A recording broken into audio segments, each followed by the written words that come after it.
Welcome to the Town Council meeting Tuesday, August 18th. Chris, are we in compliance with the Freedom of Information Act? Yes, sir, we are. Will you please join us in the Pledge of Allegiance? I pledge allegiance to the flag of the United States of America and to the republic for which it stands, one nation, under God, indivisible, with liberty and justice for all. Thank you.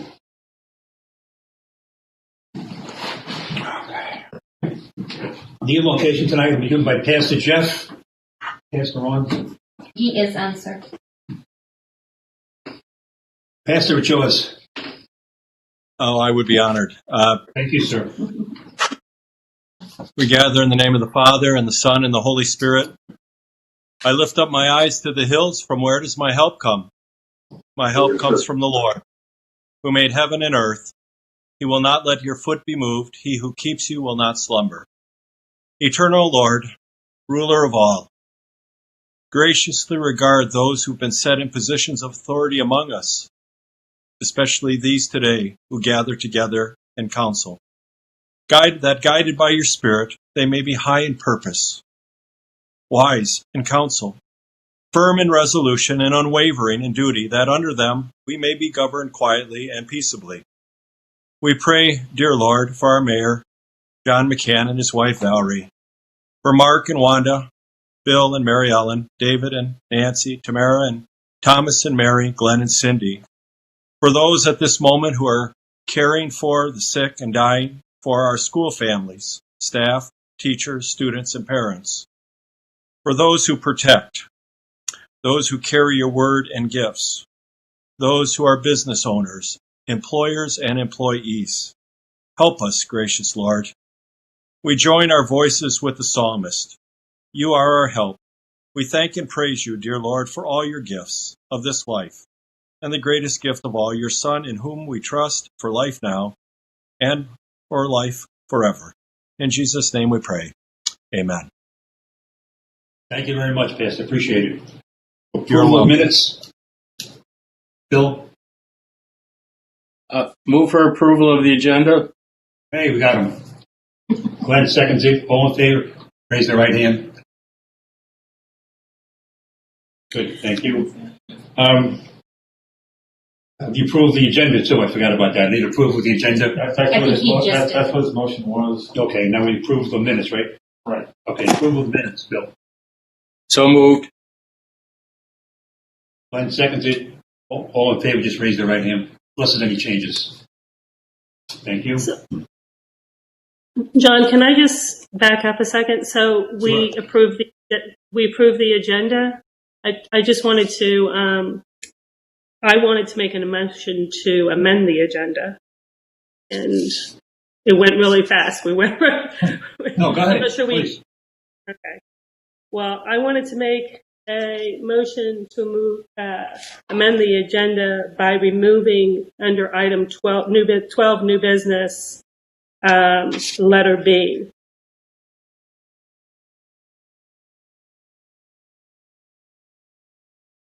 Okay.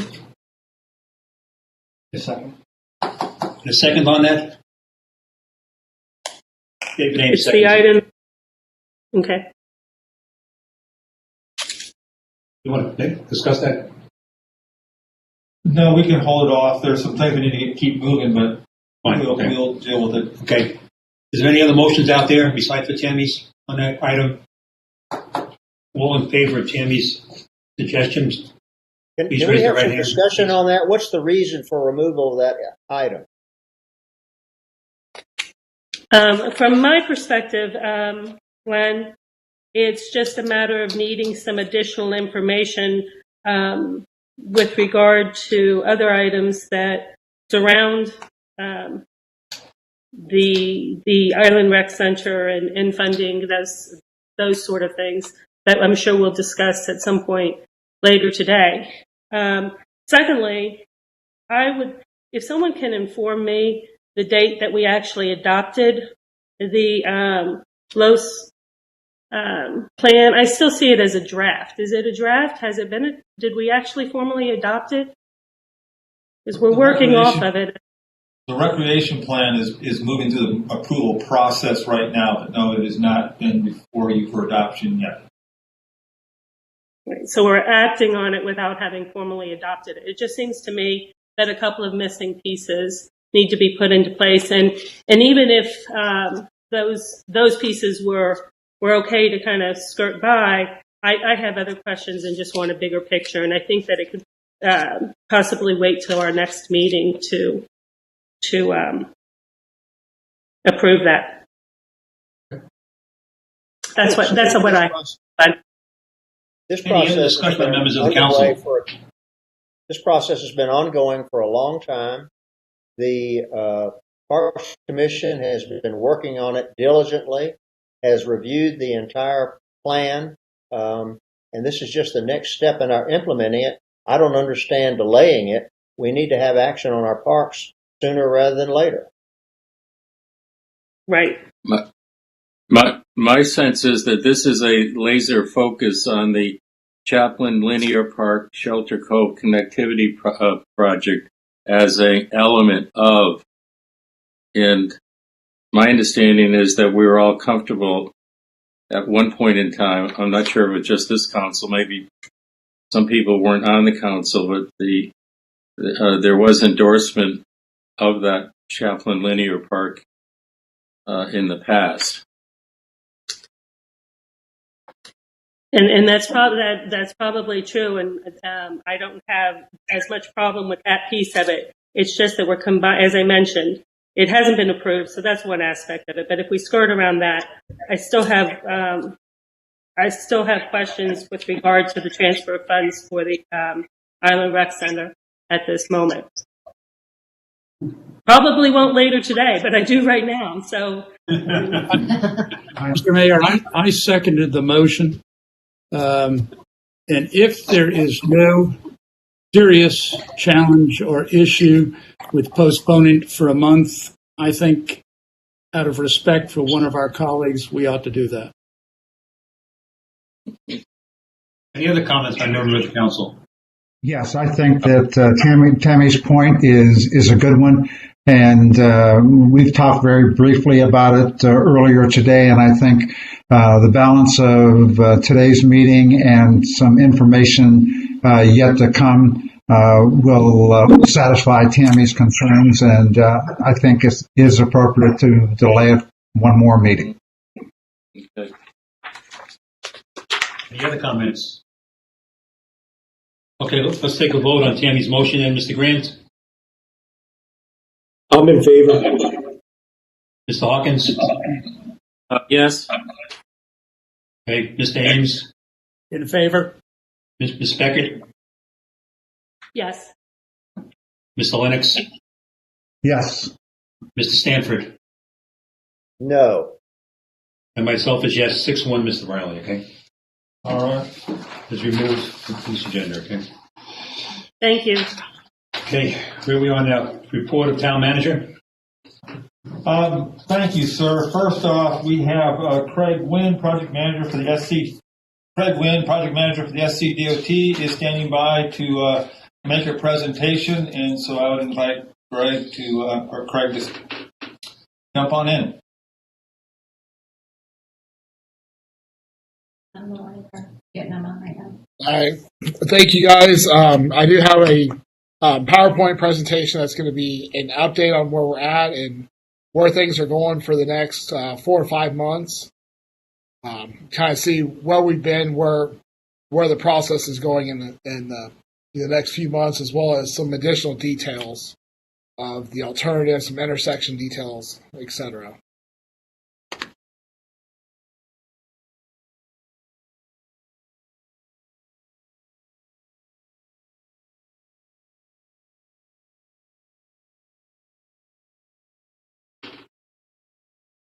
Is the PowerPoint presentation showing up?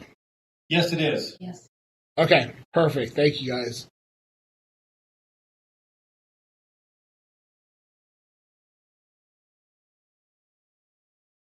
All right, so first off, we're going to do a little bit of review on the project management aspects of it, and then we'll get into the alternatives and the intersection, as well as mitigation next steps. So just a quick review of the purpose and need of the project is to address the structural deficiencies at the existing eastbound Mackey Creek Bridge and then reduce congestion along US 278 from Moss Creek Drive to Spanish Wells Road. They used to have increased mobility, but reducing congestion and increased mobility or increased capacity were one and the same, so that has been removed to provide consistency with the NEPA document.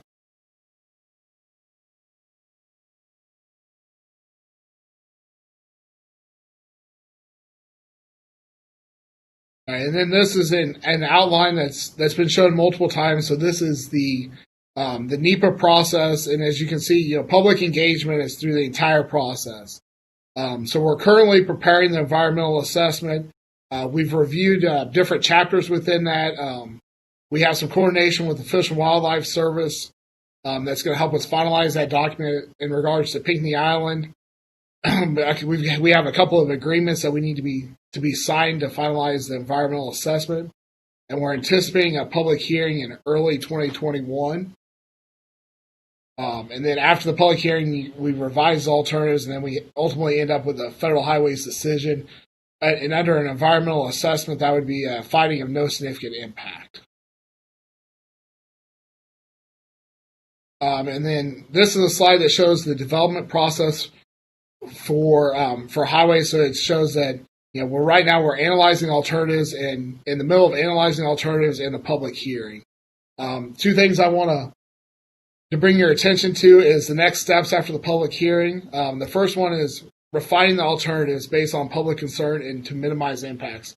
So based out of the public comments from the public hearing, the alternatives can be refined and then captured in the finalized environmental document. Then the next one to highlight is the finalized method. So that is community mitigation and also to minimize environmental impacts. We have to mitigate the environmental impacts as well. So I'll speak on both of those topics later in the presentation. So this is the alternative development flowchart. So we had a public meeting in September of 2018. That was just a public scoping meeting where we met with the public, just answered questions, showed kind of what the purpose and need was, and got feedback of what the community felt like the needs were and the concerns within the corridor. So in the preliminary range of alternatives, we had 16 preliminary range of alternatives. So, and those are all shown in yellow on the map. And those include the no build, a new alignment location, widening the existing corridor, travel demand management, transportation management, or mass transit. So each of those are evaluated on an individual basis. And then from that, we had the evaluation criteria that's shown below, which was the purpose and need, the wetlands, protected lands, right-of-way impacts, and consistency with the Pinckney Island Wildlife Refuge, and finally neighborhood impacts. And based on that criteria, we moved forward to, it was 6 reasonable alternatives at the public information meeting, and based on public feedback as well as coordination with the Fish and Wildlife Service, 3 alternatives were added. Those were 4A, 5A, and 6A, and I'll show the difference between those over the next few slides. So now we're in the process of, we're evaluating those reasonable alternatives based on the additional evaluation criteria. So this is where traffic performance comes in. We actually go out and delineate the wetlands. We look at any structures impacts, environmental justice community, threatened and endangered species, noise impacts, historical and cultural resources, utility impacts within the improvements, and then project costs are also factored in that. So that ultimately leads to the preferred alternative, which we presented at the public hearing.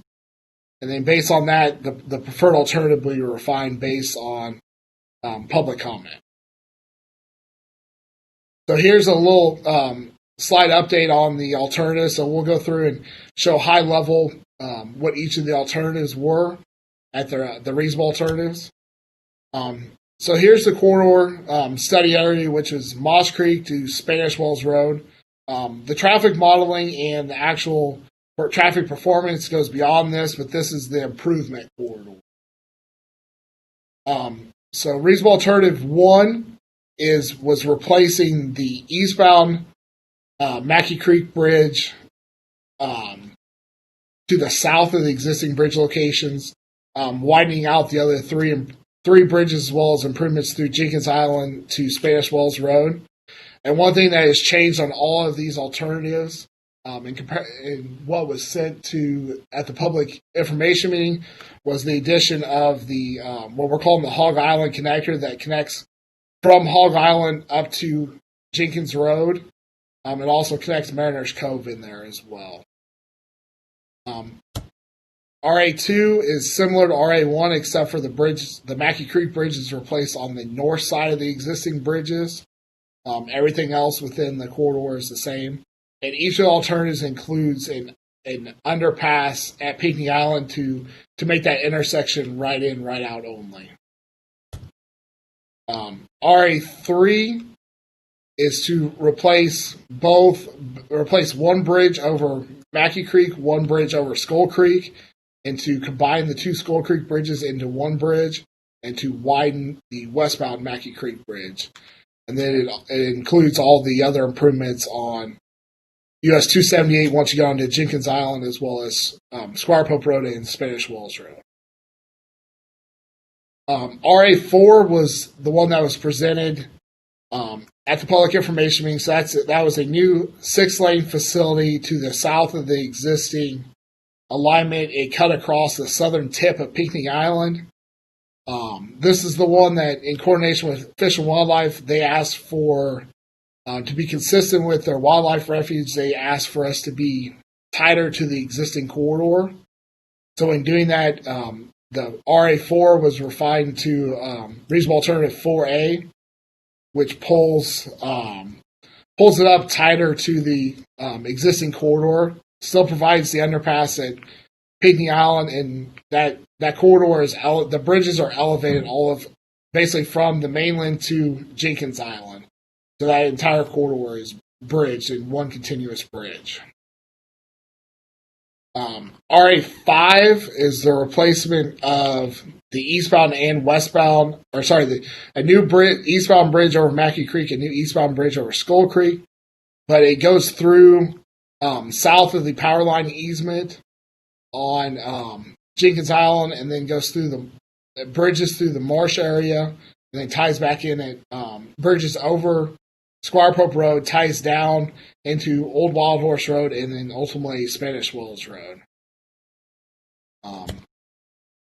RA5A again, RA5 went through the power line easement. RA5A moves down south of the power line easement. RA6 again has the 6-lane facility south of the existing bridges, and then utilizes the power line easement as well as has the Hog Island connector in it as well. And then RA6A ties in tighter to the existing corridor, and then is also south of the power line easement to get out of the impacts to the power utilities. And a big part of why we did that was those power lines those are transmission lines, and if we replace one pole on that run, we'd have to replace all of the poles from the mainland to the island because based on usage, they are unable to get an outage to replace those. So this highlights all of the reasonable alternatives. The next slide this is the high level look at the impacts associated with the reasonable alternatives. And this is the matrix that kind of guides our decision-making process. So all the reasonable alternatives met the purpose of the project, had impacts to Pinckney Island Wildlife Refuge. Now, some of them are more consistent with the wildlife refuge plans than others. They all had impacts to floodplains, threatened and endangered species, essential fish habitat, shellfish, and environmental justice communities and cultural resources. So highlighted here are some of the differences between them. As you can see from the delineated wetlands, it ranges from 18 total acres to approximately 31 acres of impacts. The right of way is somewhere between 27 acres and 72 acres of right of way impacts, depending on where it's located. And for the reasonable alternatives, we're also able to, as we move through the process, to reduce the right of way impacts, reduce relocations. So as you can see, the relocations range from 10 relocations to 21. And as you'll see later in the slide, we'll talk about there being 2 relocations for it. And then the next one is, does it meet today's current seismic design standards? Because the existing bridges do not meet the seismic design standards. So that's another factor as we looked at this. You can see it goes from RA1, we're replacing just one bridge, to RA4, 4A, 6, and 6A, we're replacing all 4 bridges. So that kind of gives a range there. And then construction duration was another area of concern that's been identified as how long would this be under construction. So RA4 and 4A are 3 years, and then 5 and 5A are 5.5 years. And some of that is due to construction staging. RA4 and 4A were able to replace the 4 bridges without disrupting the existing traffic, 4 lanes of traffic. Then ultimately, the impacts are once we cross that traffic over onto the existing corridor. And the construction costs range between $218 million to $356 million for the alternative. And then next, we're going to speak on the intersection concepts. First at Squire Pope Road to Spanish Wells Road, that corridor, and then after that, we'll speak on the Jenkins Island corridor as well. So this is our study area for the intersections, which captures just a little before Squire Pope Road to beyond Spanish Wells Road into the Cross Island Parkway. So the existing intersection layout today operates, Squire Pope Road operates at a level of service A in the AM and F in the PM. And the next few slides will define level of service so everybody can understand that. And Spanish Wells operates at a level of service B in the AM and a D in the PM. And below each of those, it shows the total delay for that intersection. So you can see Squire Pope Road in the PM has approximately an 88-second delay. That's the time that it takes for a car to get through the intersection. So here is defining level of service. So mainline level of service, we range between A and F. We tried to design for a level of service C or D for that in the 25 years. So a level of service D is high density flow, but it is stable flow. Once you get to level of service E, you're starting to get into unstable flow, approaching the capacity where you're starting to have stop and go traffic. Again, so level of service D is historically the desirable design for an urban area that accommodates 25 years of future traffic volumes. And then the town of Hilton Head, for their intersection design, their signalized intersection design, has a level of service D, is the desirable goal to meet. So how do we measure intersection analysis? So we look at directional delay, level of service, volume to capacity ratio of the intersections, and queue length. So we're looking for a delay for a signalized intersection between 35 and 55 seconds at a maximum for each of those intersections. So that again, that would meet the minimums for intersection design based on the town of Hilton Head guidance. So for traffic signal level of service, so level of service D is approaching unstable conditions with increasing congestion but without excessive backups. Level of service D has historically been regarded as desirable design in urban areas. That's a 35 to 55 second delay per vehicle. So for the intersections, we explored 14 concepts for each of the intersections. That was anything from a jug handle to displaced left to continuous green T's. At Squire Pope Road, at Spanish Wells Road, we looked at a detour northbound left, a half diamond interchange, flyovers, and displaced left. Then when we started looking at all of the intersections combined was optimized lanes. We removed the lefts from Squire Pope and Spanish Wells and then signalized Old Wild Horse Road.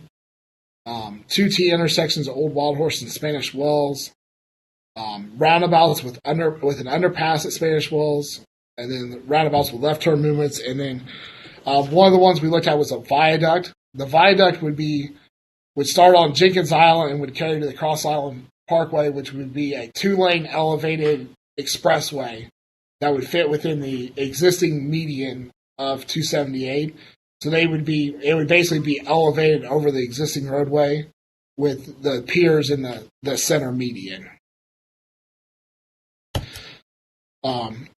So this is our concept summary from each of those, and we carried. So we evaluated it based on level of service, the new travel pattern, amount of right-of-way acquisition, the cost, and if view obstructions were created as part of this. So you can see based on that criteria, the jug handle was carried forward as preferred concept 1, and I'll go through all the preferred concepts here in a second.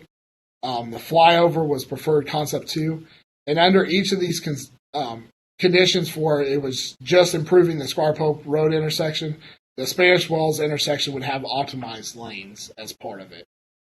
And then we also looked at optimizing the lanes under both intersections as well as signalizing Old Wild Horse Road, which is preferred concept 4.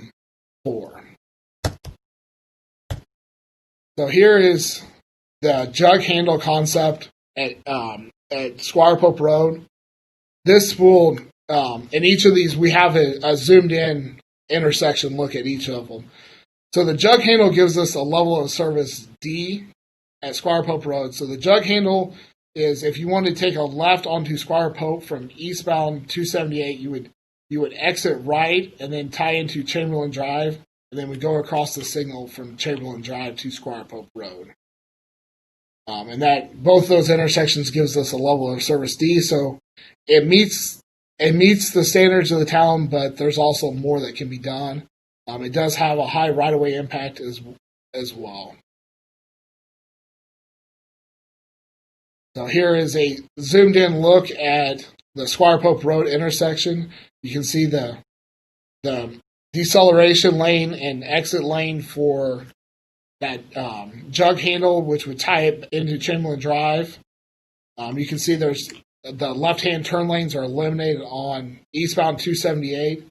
There is a dual right-hand turn lane off of Squire Pope Road onto 278, as well as a right turn from westbound 278 onto Squire Pope Road. And then this is the maximized lanes at Spanish Wells Road. So you can see that there is a northbound Spanish Wells. There's a dual left-hand turn lane onto westbound 278, as well as left-hand turn lanes on each of the on 278 in each direction, as well as 2 receiving lanes on the southbound Spanish Wells Road. Intersection preferred concept number 2 is the flyover at Squire Pope Road. So this is very similar to the jug handle, except for that movement would continue onto northbound Squire Pope Road. It would fly over the existing corridor. That would give a level of service D at Squire Pope Road, and again a level of service D at Spanish Wells Road.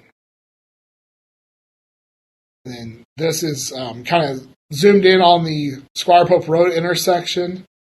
Again, you can see the dual southbound Squire Pope Road onto westbound 278. Again, we have the exit lane to the right, and then once you get down towards Chamberlain Drive, the pink area down is showing the bridge over the existing roadway, and then we would come down a full section back and tie into the existing roadway.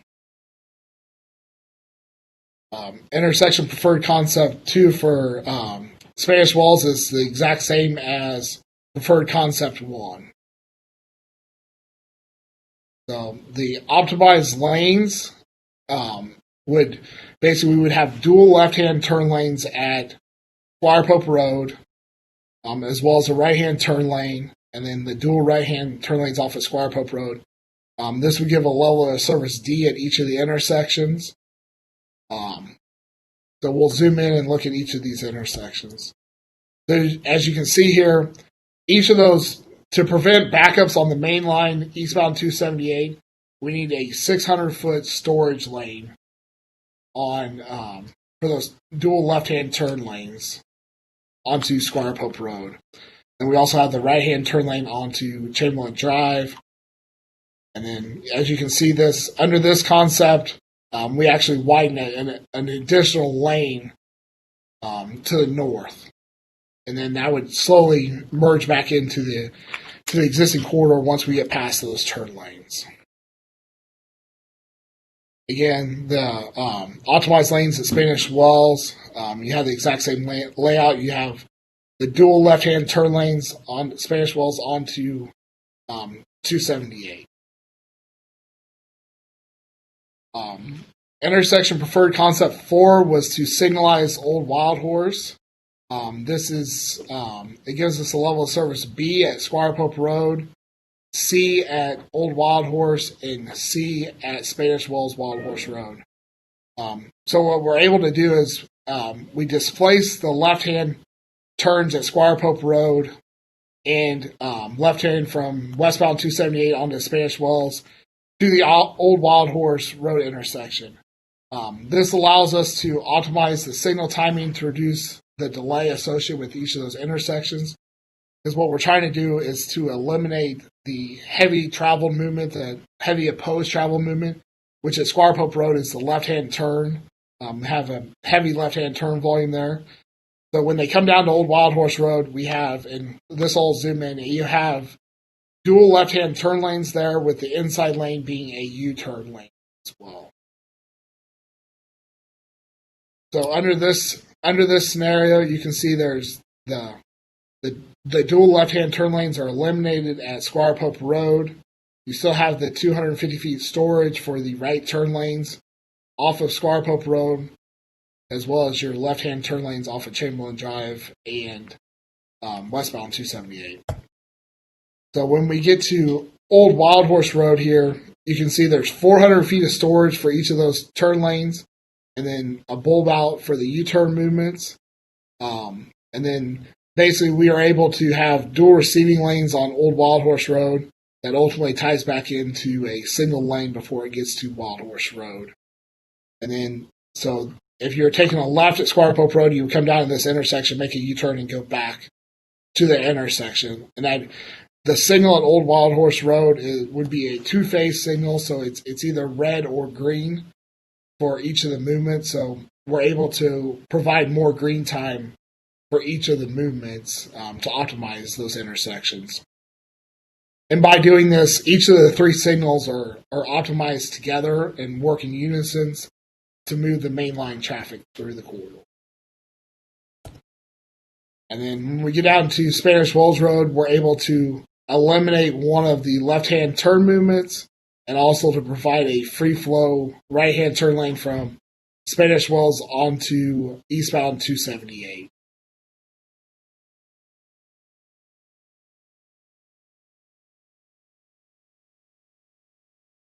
One concept that we've heard from the public, as well as, why don't we look at an interchange or a tight diamond interchange to bridge over Squire Pope Road. So this is a quick concept that we put together. So to be able to maintain the existing traffic on 278, each of those bridges over Squire Pope Road have to be built off alignment to the north and the south of the existing roadway. And basically, we need about approximately 900 feet to get up to grade, as well as 1,800 feet worth of tapers to get off alignment. So each of these this is a high level to show what the impacts associated with this and why we're unable to provide a full interchange at each of these roadways due to the impacts associated with them. So as you can see, under this, we've tightened up this corridor as much as possible. They have MSE walls or retaining walls on each side of this embankment coming up to the bridge to reduce the footprint of it. But to provide access to Chamberlain Drive and to Squire Pope Road, these additional side roads are here as well that connect back in ultimately down to 278 past the causeway. As well as when we go down to Spanish Wells, it'll show it goes beyond Spanish Wells as well. So this is some of the impacts associated to residential and business relocations. So under this scenario, we would have eight residential business relocations, and then we show additional impacted parcels that you would be unable to access their property due to being within the taper or having not being able to take a left-hand turn across the taper and the elevation increase. Then down towards Spanish Wells, you can see that we're unable to have left-hand turns off of Spanish Wells or Wild Horse Road. It includes additional 6 residential business relocations.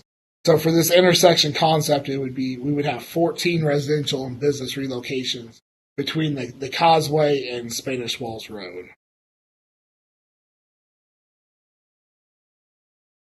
So the next is the Jenkins Island intersection concepts.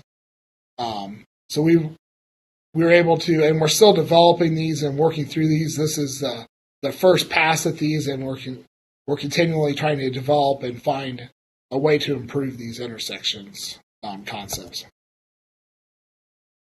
So right now we've looked at 6 intersection concepts, and we'll go through each one of these concepts because we've not, selected a preferred or some that are rising as reasonable to the top. We looked at right in, right out at Gateway and Cross Street and Jenkins Road. A right in, right out at Gateway, Cross Street, and a left in at Jenkins Road. And then the next one we had left in at Gateway and Jenkins Road. We did analyze the super street as well as optimizing the number of lanes, and right in only at Jenkins Road. So this is proposed concept 1, which is the right in, right out at Gateway Cross Street.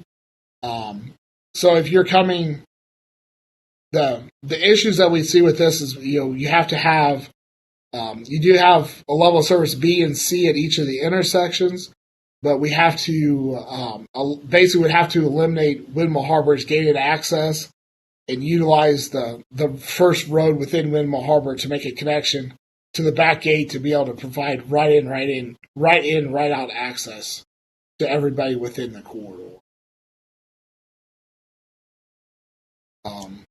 Again, you have similar level of service, but your left-hand turn has a level of service F at Jenkins Road. Again, we have to increase the footprint to provide the acceleration lanes to get to level of service C. You're not able to turn, basically we're trying to eliminate left-hand turn movements and conflicting movements within the corridor. Again, we would have to eliminate or relocate Windmill Harbor's gated access as well as some homes along that first roadway. This is a proposed concept C, which 3, which offers a left-hand turn into Cross Street Drive. That would give a level of service F as well as Jenkins Road. The overall intersection operates at a C and a B. Again, we have to have the acceleration lanes, which widens the footprint to improve those. And then there's also the increased cost of extending the bridge approximately 1,000 feet to be able to provide the extension from the back gate to the Hog Island connector. Proposed concept 4 is a modification of the county's Super Street proposal. So again, the U-turn signals provide a level of service D or better, and then we're able to get, with acceleration lanes, a level of service C or better at each of the intersections. Windmill Harbor is able to maintain the gated access. We do add additional footprint to the corridor for the acceleration lanes. Then there's a difficult merge from Gateway Drive to the U-turn because of how tight the signal is to that intersection. Proposed concept 5 would optimize the number of lanes. So this does put a signal in at Cross Street Drive. That gives a level of service C and D at that intersection as well as B and C at Jenkins Road. We do not have to go within the Windmill Harbor community and we're also able to provide connection to Mariners Cove and Hog Island by the Hog Island connector. The volumes as is do not meet a signal warrant at this time, but under the next concept, we're able to meet the signal. So under this scenario, the only change is at Jenkins Road. From Jenkins Road, you would have to, if you wanted to go eastbound or westbound on 278, they would have to go down to Gateway Drive to the signal, and that would give a level of service C with that signal in there. That also is, the corridor operates at a level of service C as well in 25 years, so that's able to match up with that. So the next thing I want to talk about is the community impacts and mitigation. So here's the potential community impacts. We have 0 residential impacts, potentially 2 commercial displacements. There are impacts associated with Stony. We have meetings on Thursday with some leaders within the Stony community to start discussions on community impacts. We're going to utilize the 2019 Gullah Geechee Task Force recommendations as a starting point, as well as some other ideas we've heard from the town staff, as well as ideas we have. But it's really going to start out as a listening session to try to understand ways that we can mitigate within the community. And we're open to any ideas outside of what's included in that as well. And then the options will be developed once coordination in the community is complete. The potential wetland and stream mitigation. So we do have wetland impacts to the critical area as well as freshwater wetlands. So there's currently 2 salt marsh critical area banks within this watershed, which is the Clydesdale Mitigation Bank or the Berry Hill Mitigation Bank. And then the freshwater wetlands would be the Sweetleaf Swamp Mitigation Bank. As well as if mitigation credits are not available, we would also look at permitting responsible mitigation.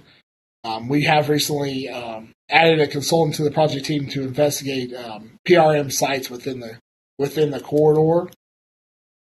But based on advisement from the Corps of Engineers, mitigation banks are always the first option before PRM. So where is the next steps and where we're going? So there's upcoming ways to engage. So we're anticipating a stakeholder meeting with the project stakeholders in the fall of 2020, sometime late September, early October, and we'll release a newsletter at the same time.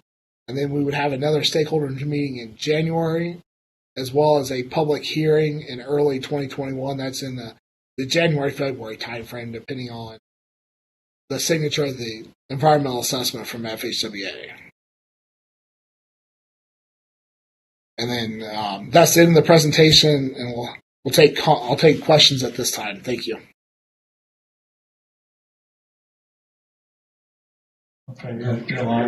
Okay, let's go in order. Look at music. Mark, questions? Yeah, Craig, hopefully you're doing well. My question regarding basically communicating with the public. I got a couple emails in reference to they feel like they've been left out of the design since the last meeting, since prior to COVID-19. And my question is, how can we get everybody back on the same page or close to the same page and remembering all these different things that we went through to get everybody to understand that this wasn't just done in an overnight process, that we had a series of meetings that engaged the community, and the public already knows what we're expected to do. So I just want to hear about how we're trying to get people more involved so they know what's going on during this COVID-19 situation. So there's always ways to, we've had, under COVID, we had one stakeholder meeting, which that's where we have leaders within the community that come together to get information to disseminate out to the community. Also, people can always make comments on the website. My phone number is on the website as well. We share social media posts all the time of updates coming to the project. We do have, we've been out.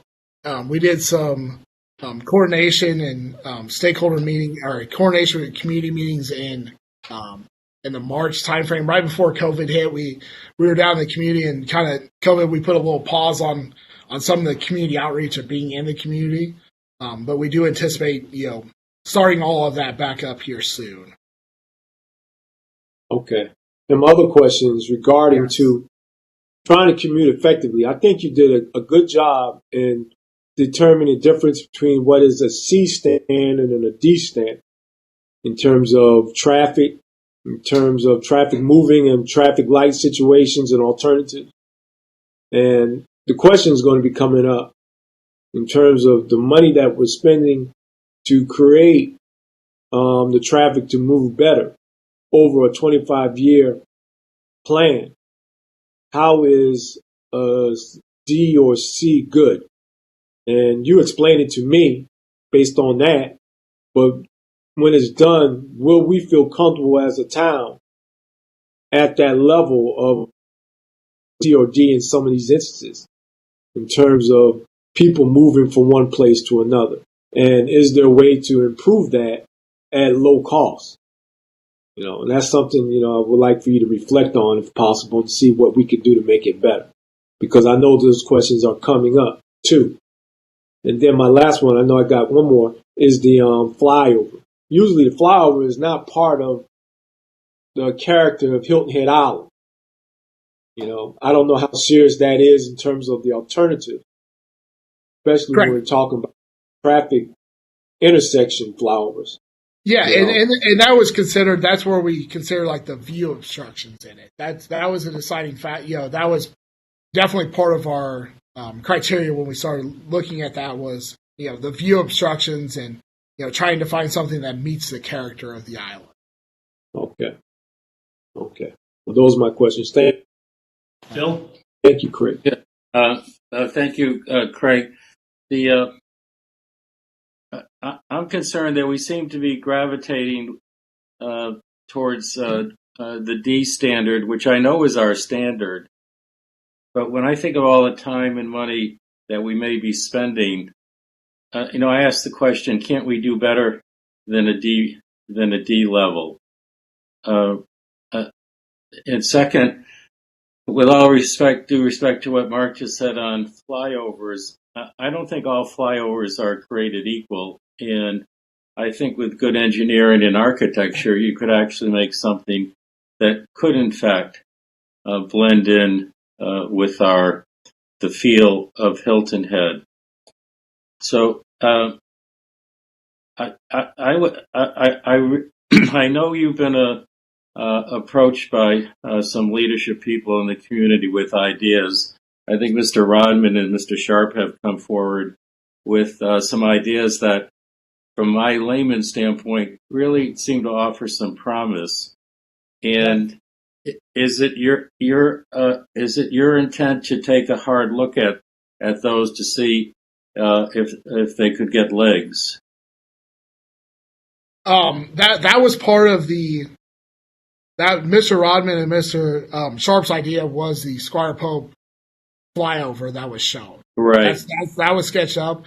And from, the entire, we're trying to balance the traffic performance with the environmental impacts. So that's to the human and natural environment. So, when we start looking at the performance increases, and we'll run it through and look at the performance of it, but the impacts beyond the traffic performance of it makes it hard to carry forward within the NEPA process and understanding the impacts of the corridor, because you basically eliminate any house or business between the Causeway and Spanish Wells Road. So that corridor would basically become a roadway corridor with a very large bridge structure through there. Would you agree that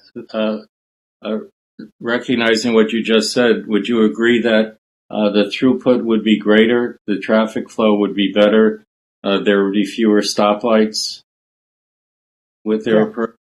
Yes, it would be. So I mean, so that, we talk about mitigation, it's there for a reason.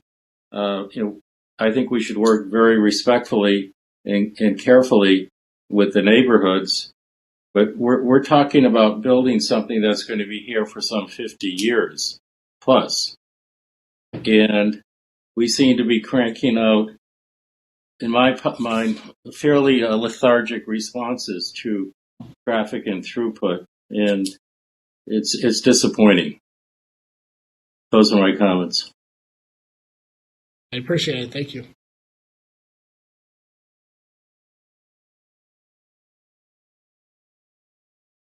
Okay. David, you there? I have, David Ames? yes, I have several comments, actually. I think the graphics that we saw today have a shocking visual impact. I can only imagine what a flyover would do to that community up there and the impact it would have on community values, culture, and so on. So I think really a fundamental question we have to be asking,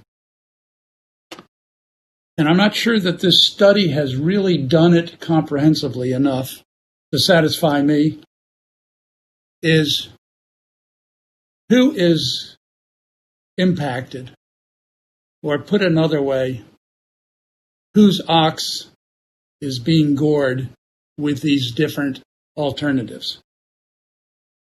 And Greg, I don't know the answer to this question, and maybe you can answer it. Was there a simulation done to test no crossing movements and no left turns at those two lighted traffic signaled intersections during AM and PM rush hours? That's very similar to the viaduct option in each of the intersections. So it would basically, those intersections would operate at a level of service D. Well, what I'm getting at is if we tested that in a more comprehensive way than just the corridor, and we saw the impact in our community to not be able to take a left-hand turn into Squire Pope in the rush hour afternoon hours, or a left-hand turn on the morning hours out of Squire Pope and Spanish Wells and so on, and what impact that would have on behavior, on options, on other intersections, and so on. And to me, it seems as though if we were to go in that direction, we would actually be getting to a place where we had a better grip on the balance between community impact, and I don't mean just Stony, I mean community impact, and cost. Because obviously this would be inconveniencing a certain number of people who live on Spanish Wells or Hilton Head Plantation or within the Squire Pope area. And my question is, and based on the analysis that I've done, that inconvenience level is only about 4% to about 14%. And that ratio is based on the number of people who are trying to take a left-hand turn or a crossing movement during those times, and the number of people who are trying to drive straight through. So it's that kind of analysis that I think allows the community to make a rational decision on balancing aesthetics, traffic flow, costs, and whose ox will be gored. So I have a sense that the purity of the South Carolina DOT analysis has not taken into consideration the placemaking that is so important to Hilton Head Island. Hilton Head values and Hilton Head's historic cultures, the behavior of community, priorities within the community. And then I also have to add that this pivots on the land use decisions that our island has made over the years or will be making in the future. So I think that the parameters of the study may have shortchanged some of the important things that Hilton Head values. So where do I come out on this? I think that your study has given the community options to consider, but I don't think the community is prepared to make a decision on those options until they have studied the visual impacts on the surrounding community, the opportunities available considering the town-owned land, the interest of the owners of property in that area.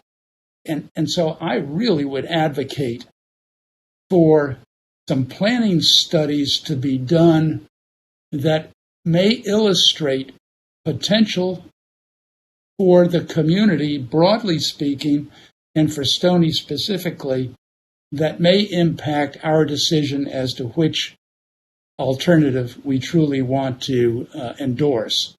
But I go back to the very first one that I mentioned, and that is, what does a simulated no crossing, no left-hand turn during rush hours really look like? And are we not asking portions of our community to sacrifice for the broader community benefit? And I don't have an answer to that, but I think the simulation would help me answer it. Thank you. I can't answer what the level of service would be without intersections.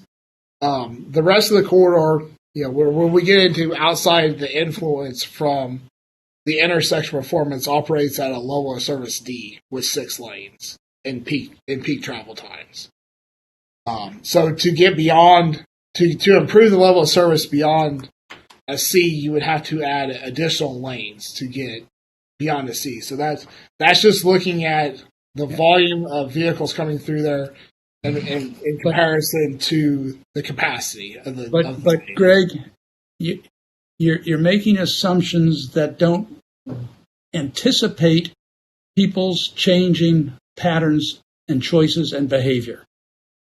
And I think that, yes, we can create a highway system that allows people to move fluidly through that area, but we may not have had to spend that kind of money or had the visual impact or the cultural impact that these, what I consider shocking visual images have. Tammy? Hi. So I have some pretty basic questions. And Craig, excuse me, because I'm sure you've mentioned it. I just want to understand it a bit better. When we're looking at the picture in your PowerPoint with the existing layouts, and it refers to the delays, and I believe it had 0.879 or something like that. Anyway, 88. Did you mean in seconds? Yes. What is that referring to? Yes, so that's 88 seconds. That's the entire delay of the signal. So that's all of the movements added up. That's the delay for all of the movement. I don't find that incredibly difficult to manage on a daily basis, given the time and the how often that this. I'm going to get my puppy. Hold on one second. He's barking. I'm sorry. Bad timing on his part. So that's interesting. The other question that I had is when you had on the screen in terms of costs, you had between $210 and $356 million. When were those figures? Are those more recent figures than have those been being adjusted since we started this process, or are correct? Those Yeah. figures? Yeah, those have been updated within the last 6 months.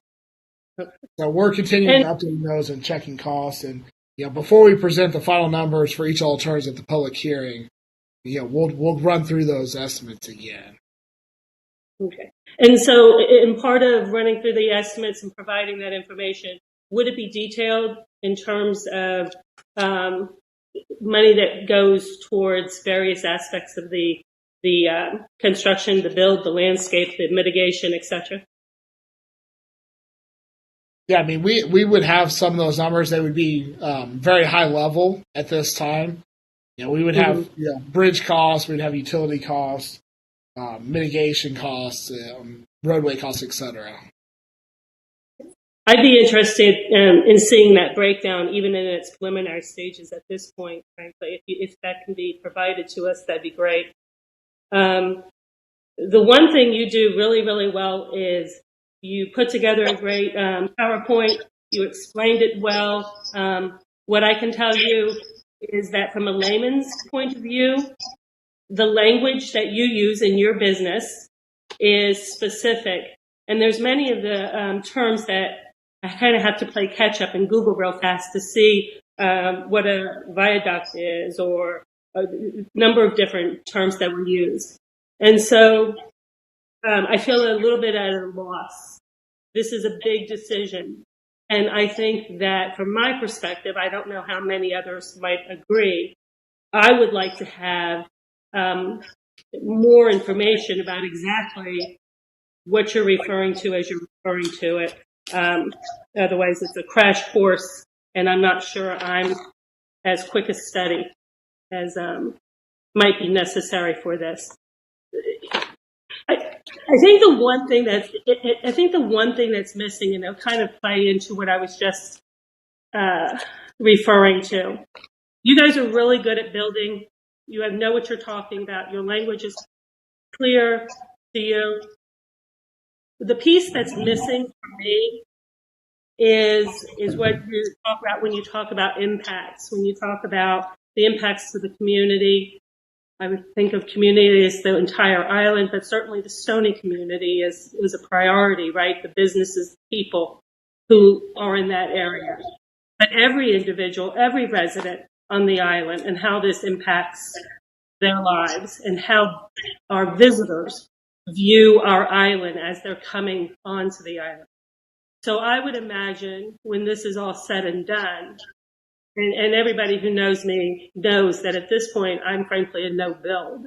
And so you have to do a lot of work to convince me which of these plans that come forward make the most sense, that provides us with the least amount of impact and the greatest opportunity to enhance our lives rather than take away from the quality of our lives. And so the piece of this that's aside, really, in my mind, from what you do so well, is I'd like to see another component brought in, and I guess this is where council needs to really be talking together about how this impacts our residents on our island and our community and our neighborhoods. And I think we need more of a land, and I'm going to probably use the wrong language, land management. I need to see what this looks like. I need to, as David said, see how this impacts people, how they're going to feel in this community. When it's all said and done, from my perspective, if you get me to the point where you show me something that it's workable, makes sense, is affordable, in my mind, the opportunity here is to make that portion of the island, the north end portion of the island, as you're coming onto the island, when your tires hit the road, over the bridge, look and feel like the south end does. So there's consistency across our island, and everyone has the same opportunities for that quality of life. So I think I'm suggesting to council, frankly, that what we need, from my perspective, is possibly a consultant who can help us review the data, help us understand what the data means, understand the basic language, and present it to us along with a community land. We have great staff. Maybe we probably have someone on staff who could do it. Land management program that shows what this is going to look like. Yes, but how it's going to function when it's done. How it's going to enhance the quality of the life for everyone on this island from the beginning to the end. How Stony is going to be improved and enhanced and their quality of life improved. And how our visitors will be able to get onto the island and enjoy the island and feel as though they are experiencing it from the beginning to when they get down to the Harbortown Lighthouse. The last piece, and I hope that makes sense. If it doesn't, stop me and I'll clarify what I mean by that. But I think we help. I don't think that the council's been vocal enough. I don't think we have necessarily all the skills that maybe we need to have, and we certainly don't have all the input to the big picture that I think is imperative that we have before a decision is made. And the thing that bothers me, in addition to that I need some more specifics in terms of how it works, is the slide and the discussion about the environmental impact, the known absolute environmental impact, and an environmental bank. And as I understood that previously, was that we can kind of trade off different things, different ways of going back and helping the environment, maybe in other places where we're taking away from it here on our own island. And that's what I want us all to remember. Environmental impacts on the Hilton Head Island that might be mitigated elsewhere. Environmental resources, our quality of life as humans, and our environment is inseparable from the town of Hilton Head Island as I see it. And so I'm terrifically bothered by how that's going to work out, and I want more detail and more information on that. So not sure I really had a lot of questions necessarily for you, Craig, but those are my thoughts, my feelings, and for council, those are the things that I think we need to make sure that we know before we just sit and look at spaghetti drawings and numbers and go for it. So that's it for me. Thank you. Mr. Lennox? Thank you, Craig. I think your presentation was very effective as it pertains to the various path options in the corridor and the related intersections. I think that I understand what you're saying and how you're saying it and the basis behind the different levels of service. I assume that the unnumbered alternative was the free flow elevated alternative that you had discussed with Stu Rodman and Tom Sharp.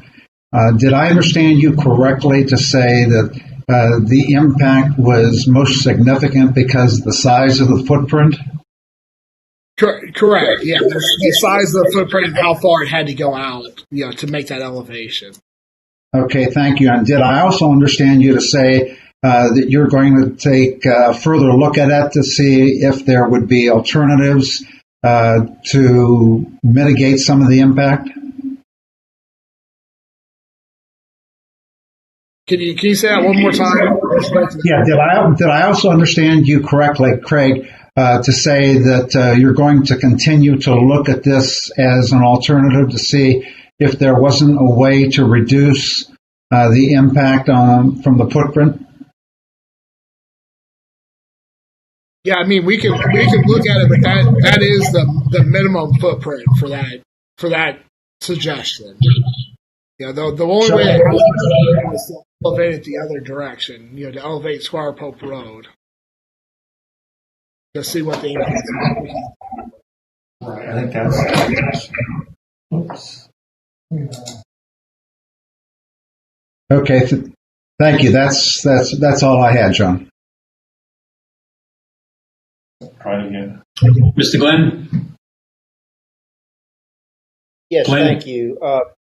Yes, thank you, Craig. First, I want to say I appreciate your presentation. I particularly appreciate the aggressive efforts that you're trying to get this information out to the public.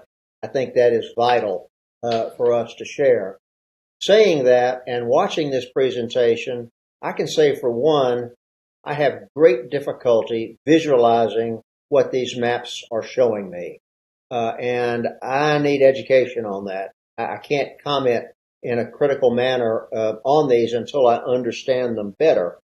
But I would point out to you that all of the questions that you've had from this council have related to the effect of the changes in Highway 278 on Hilton Head Island, Hog Island, and Jenkins Island.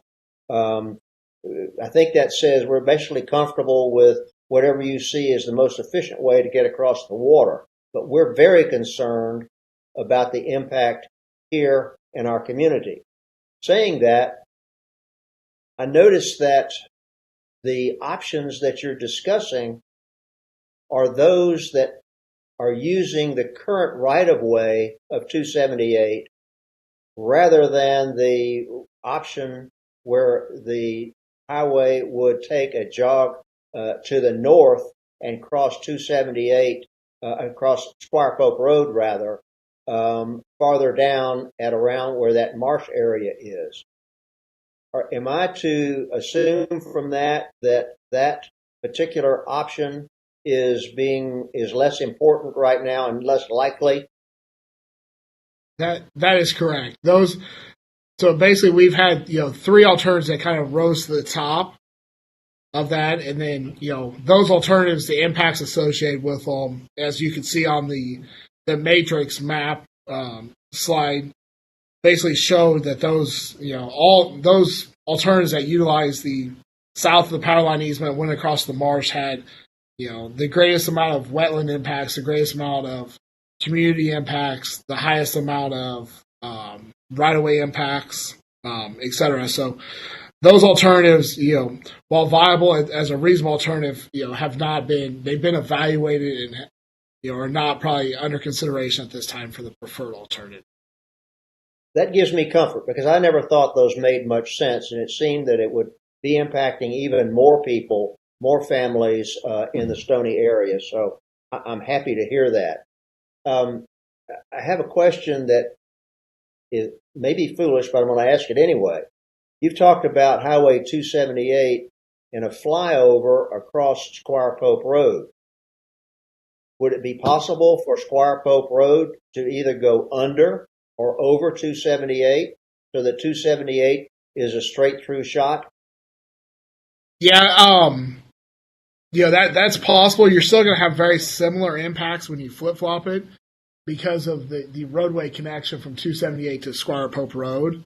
When you start getting that elevation, those roadways have to, be really tight up in there, but they still push out significantly within the community in those areas to make those connections. So, it's very hard to put a diamond interchange into an urban setting when there's a lot of business and homes without impacting and relocating a significant portion of the community in that area. Well, I would urge you to look at that to determine that in fact it is not feasible, because you would have it would seem to me that the flyover would not need to be nearly as huge in dimension as a high-speed flyover would be using a flyover of 278. So I would ask you if that can be studied some more. I'm interested in your contacts with the community. I assume here we're speaking about leaders or representatives of the Stony community in that area. Is that correct? That's correct. And you are describing to them what you expect will be happening here and what the impact will be on them? Yes. And that's what Thursday's meeting will be. And then it's also the start of community mitigation discussions specifically within Stony. I understand. I hope that you're going to have some support from other town leaders or town staff, because there's a long history of a relationship between the town and that community, and that could bear fruit for you in terms of dealing with that. That's a very, very sensitive area. And I know that you've done this in other communities, but I am concerned about these communications being handled in the most delicate fashion possible. I'm not trying to tell you how to do your business, but I'm just warning you that this is a highly sensitive area. But I salute you for reaching out to this community and starting the dialogue as early as you have. My final question is, you've talked a number of times about the stakeholder group. You and I had a discussion not too long ago where I came away with the impression that the participation of the stakeholder group had been disappointing. Is that correct? That's not correct. Our last stakeholder meeting, we had, I think, 19 of 20 participants, and roughly, I think there was one or two that were not able to participate. Right. And have you had? That's very good. That's better than my impression. So I stand corrected on that. Have you gotten valuable information from that stakeholder group that has driven your preliminary decision making to date? Yeah, yes, of course. They provided valuable information, and it's a two-way street. The stakeholder group is purpose is to provide information from the community and their identified groups back to us, but also to take information in those meetings and disseminate it back out to the groups that they represent as well. It would be valuable to me to know some of those things that have been valuable inputs from the stakeholder group, because they are our representatives in dealing with you at this point. And so if they have provided valuable input, I'd like to know some of what those things are. So if you can find a way to share that, I would be very interested in seeing it. I thank you for your hard work. I thank you for your communications. And those are the end of my comments. Thank you. All right. Thank you. Okay. Greg, as always, we appreciate you being here. And the more of these sessions we have, I think the more comfortable the council will feel. Thanks again, and we'll talk to you soon. All right. Thank you. Mr. Riley, back to you.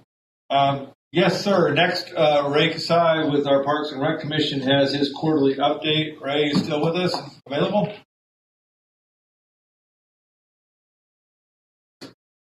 I think so. Good. Go ahead.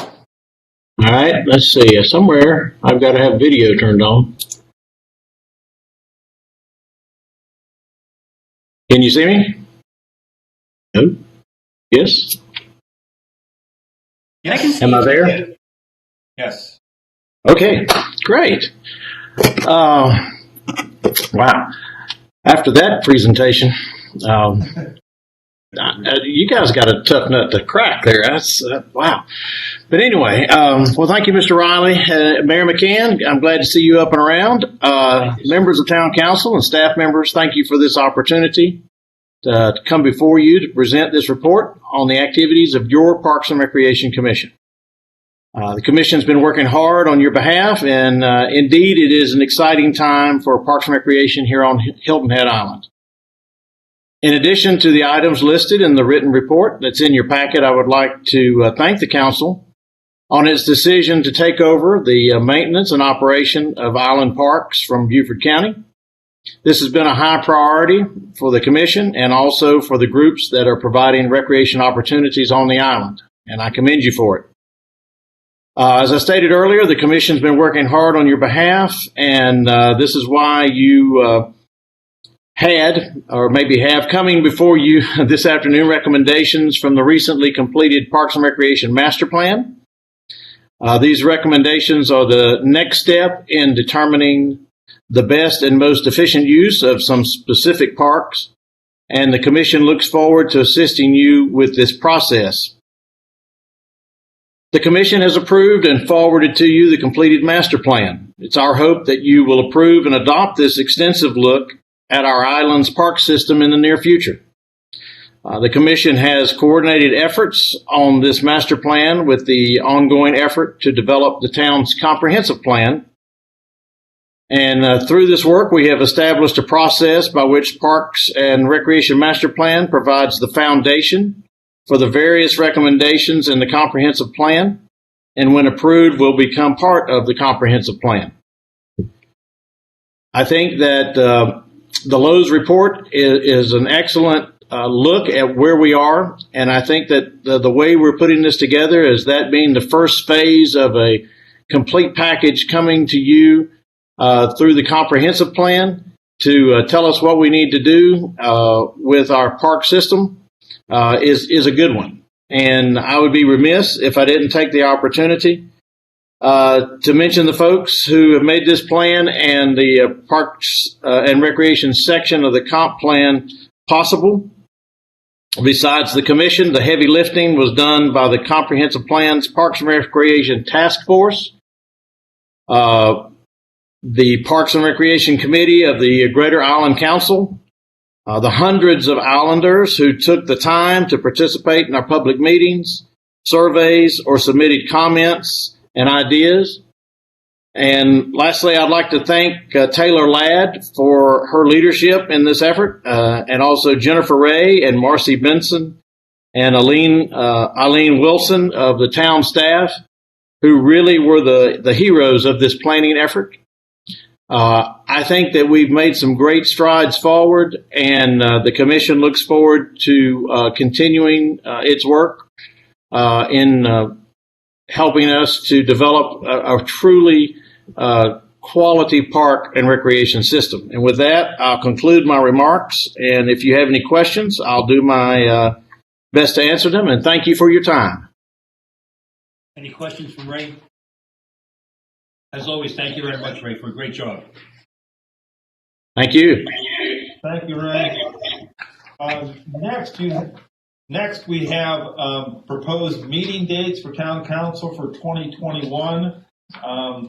We have several that would be canceled. We've gone ahead and scheduled in a budget workshop right up front this time around, and I would need a motion to adopt this setup for 2021, sir.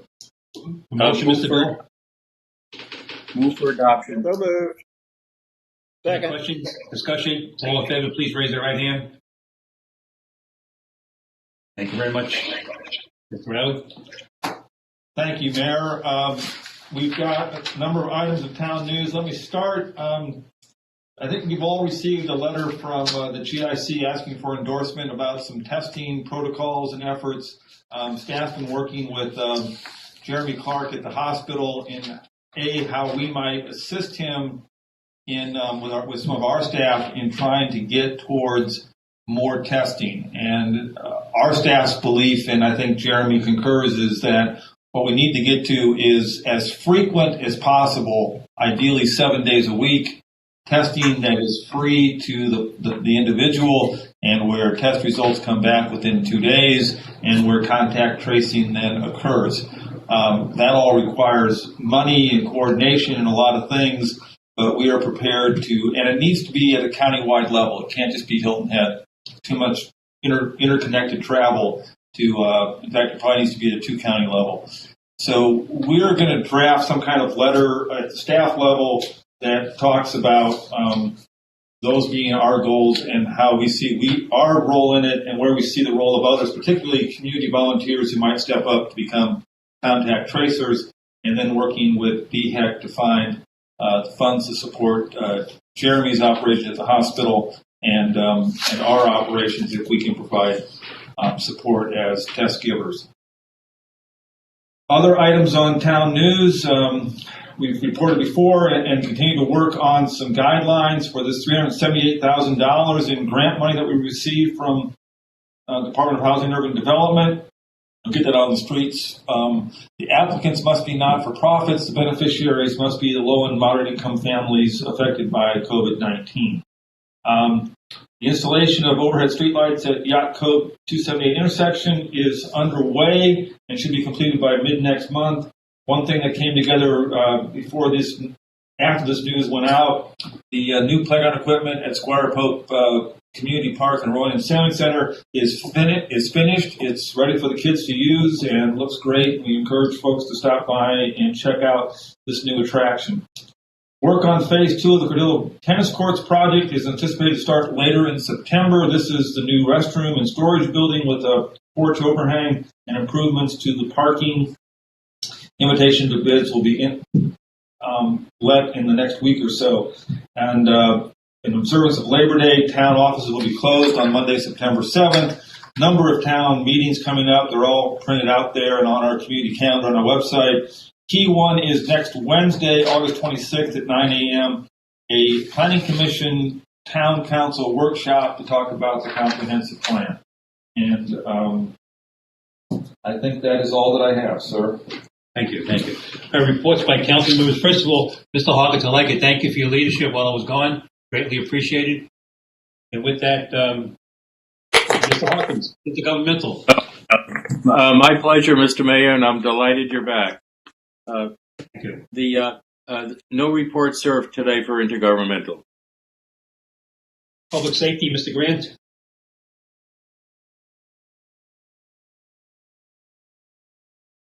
Yes, good to see you, Mayor. On July 27th, 9 a.m., the Community Service and Public Safety meeting met, and we came to order to discuss the following issues.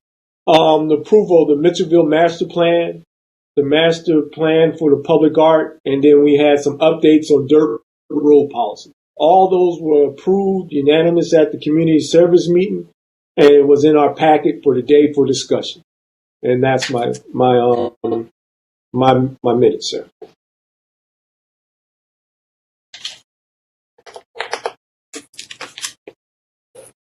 Mr. Ames, public planning. No report. Thank you. Mr. Lennox. Thank you, Mr. Mayor. Thank you, Mr. Mayor. The Finance and Administrative Committee met this morning at 10 o'clock.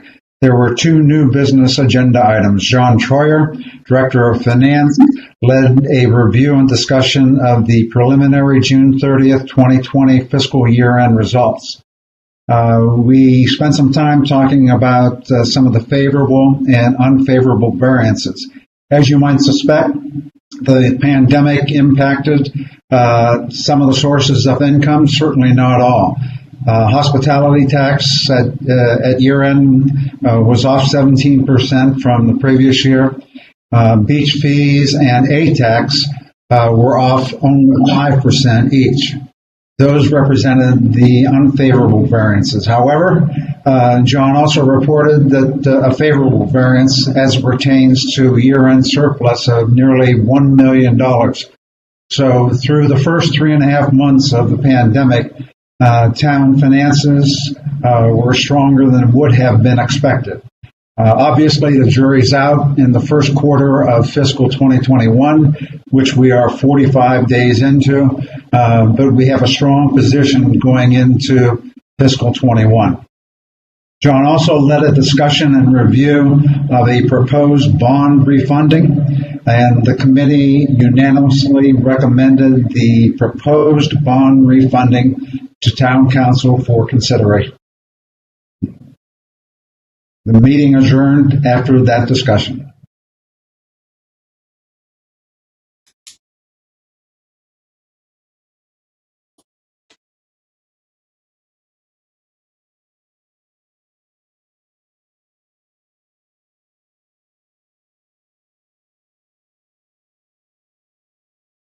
Oops, you're off. Start again. I will remind everybody else, I'll say 3 minutes. Thank you, and your time's up, okay? Mr. Hogan.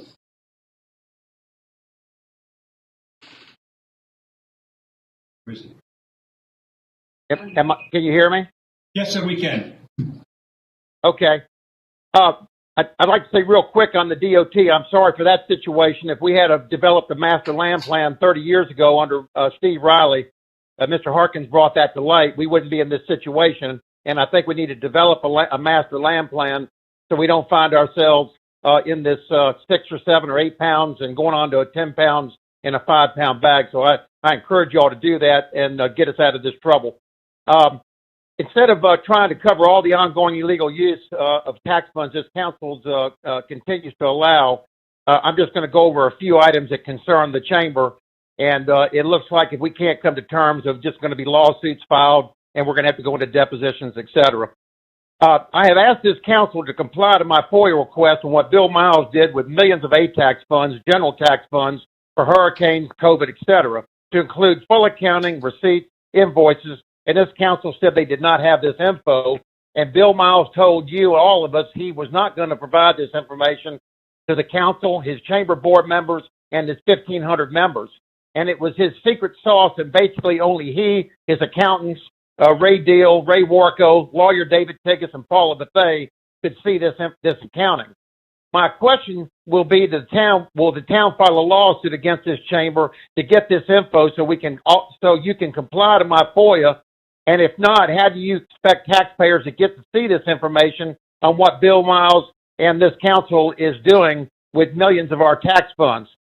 Is it not true, all of you, all town employees and all taxpayers are chamber members, since Steve Riley and Josh Gruber secretly used tax funds to join the town as a chamber member? Is it not true that the town, as a town tax-paid member, now has rights to see all the chamber accounting, same records as Bill Miles, the employee, gets to see under the South Carolina Nonprofit Corporation Act laws?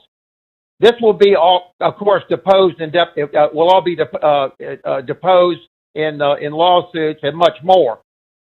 Is it also not true that you violated South Carolina law to use public funds for private purpose, not for the public good or reason? And you need to deal with this as well. Mr. Harkins, McCann, and Lennox, you all stated that you went to the chamber offices to see the accounting, and you saw a few invoices laid out on a table with Bill Miles and his accountant Ray Deal. About an hour inspection and determined all looked good, and this chamber was honest. Is this correct? Is this how you would handle your own $3 million investment with me or anybody else? The town hired the chamber to be the DMO, Destination Marketing Organization, to market and promote tourism, and that which is correct. Then why are you allowing Bill Miles to sell advertising, pay to play on the ATAX-funded DMO website to profit his private pocket, commit tax evasion by not paying any IRS UBIT taxes, Mr. Hoagland, your time I've got is up. one more thing. One more. Thank you. Your time is up. Next, please. Have a good day. Next person. Will be Patsy Bryson. Kathy Bryson. Patsy Bryson. Patsy, you there? Yes, Patsy? good afternoon. Good afternoon. Yes, sir. I said I had just one more sentence. Patsy, go ahead, Patsy. Okay. He's been cut off. Yes, good afternoon. Thank you, Mayor. Good to see you again. Mayor Thank Pro you. Tem, council members, Mr. Riley, and staff. I'm speaking about the 278 corridor, and it's certainly timely that we heard the report from Mr. Nguyen today. I'm hoping that his presentation will be put on the town's website so that the public can see it. Very important to keep that communication line open. I'm speaking as a founder of the Coalition of Island Neighbors. On August 14, we, along with another group of folks entitled Residents for the Right Corridor, sent to the town council and county council, in addition to our legislative delegation, a request for an independent engineering consultant. I incorporate that correspondence of August 14 in these remarks. Also incorporate the letter you received from Senator Tom Davis of the same date. We are respectfully requesting that you immediately hire an independent engineering consultant to ensure that the final corridor design best meets the community's needs and goals. Our concern is about the scope of the project that does not connect to the Cross Island Parkway. In addition, we're very concerned about the community impact, especially the impact on the historic Gullah community, Stoney. We violently oppose the Rodman Sharp plan, the flyover, which would instill further destruction in the Stoney community. We are also concerned about the performance of the SCDOT plans as described today by Mr. Nguyen. The level D is a minimum standard, and we expect to be best in class. After 3 to 5 years of disrupted construction and a multi-million-dollar project, we will only get a failing score of D. We deserve better than that.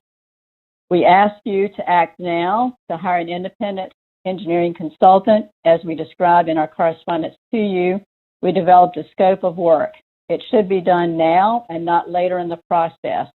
If we do it now, we may avoid unnecessary expenses. It is not a peer review. We encourage you to look at what we have described as a base alternative. It is more than a no build. It does take care of construction defects and other structural concerns about the Mackey Bridge, and it also would take care of some of the safety concerns from the left-hand turn lanes. Finally, it will protect and preserve the Stony community. On the same agenda, you are considering a very important plan, honoring the history of Mitchellville. We ask that you do the same for the Stony community, a living, breathing community. Please act now. Do not delay. Thank you. Ms. Prince, Teresa Prince. Mr. Mayor, it's good to see you back at the helm, and I appreciate this opportunity to speak.